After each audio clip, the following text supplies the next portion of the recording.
Welcome to another edition of ArtSense.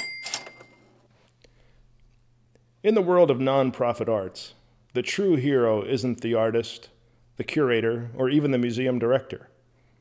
It's the grant writer.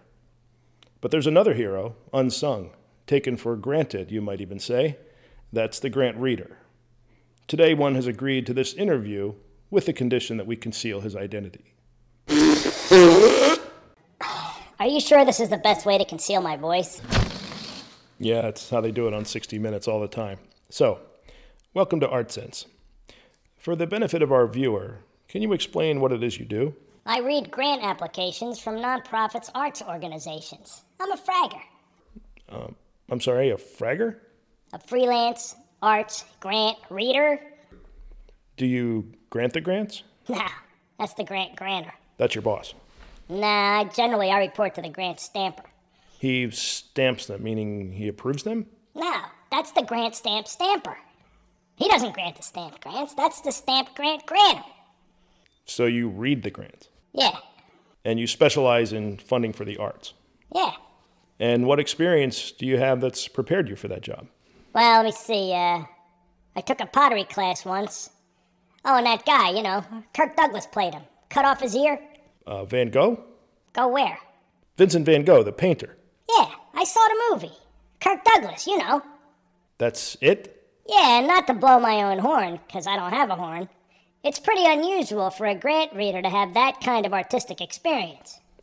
So you don't consider yourself an artist? Gosh, no. I'm an artificial. An artificial what? What? You said artificial. Not artificial, art official. An official of the arts. Then how do you determine the quality of the art you fund? Hey, I'm a fragger, not a stamper. Right, but in a general sense, the better quality art has a better chance, right? Not exactly. To be frank, quality doesn't get much weight in the process. Really? Then what are the criteria? Well, for starters, the description of the art. That's way more important than the art itself. Meaning? The longer, the better. Let's say a photographer gives me 10,000 words to describe one photo. I mean, look at all those words. He's got to be serious. He's getting into the top 5 at least. The photo notwithstanding. Hey, I'm no art critic. What else? Well, good art's expensive. So the more money they're asking for, the better the art. Come on, everybody knows that. Remember Kirk Douglas sunflowers? They sold for what, like 100 billion? Van Gogh sunflowers, and it was 80 million. I'm pretty sure it was at least $1 billion. What else? Food. Food, you mean funding programs about nutrition or good eating? They can't see me, right? Right. No, I mean food, like cheesecake, sent to the grant granter, special delivery. Or those Omaha steaks, those are killer, the ones that come with the free steak knives. There's got to be more to it than that. Well, sometimes there's a cutting board. What about organizations? Like? Arts organizations. Like a museum, maybe? Right, or a museum program that promotes the arts. Right. Well, the first rule is don't do anything too artsy.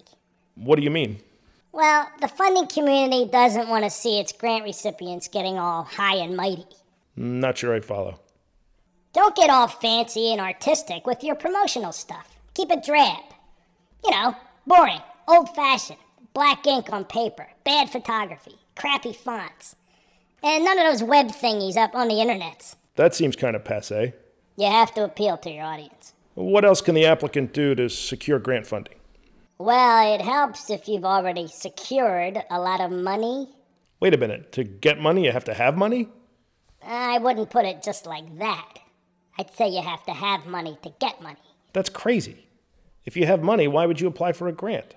Yeah, it's crazy, all right. Even you keep saying it. Sal, somebody in there with you? Later, Mom. I'm working. Kay, pardon me for this. She's a cranky one. Yeah, even more since you left home. Dude, thanks a lot. You just blew my cover. Don't worry, Bill will edit this part out. So, according to our research, there's a rumor that you've been to the show. The big time, as it were. Yeah, the NEA itself. The National Endowment for the Arts. What was that like? Bro, it was amazing. I used the same pen for like 2 weeks straight. It never ran out of ink.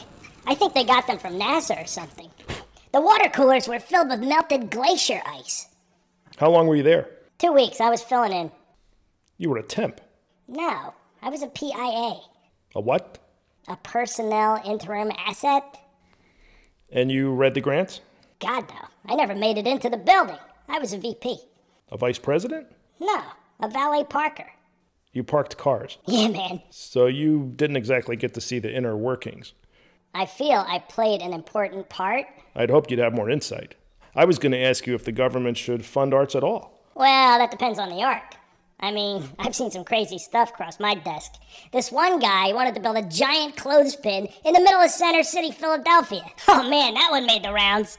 There is a giant clothespin in Center City, Philadelphia. They went with that? Oh my God. Say, are you smoking in there? No, Mom, it's the space heater. We're almost out of time. Any last bits of advice for the grant seeker? All right, I'm gonna give you the real secret. Here's how you get the grant. First, you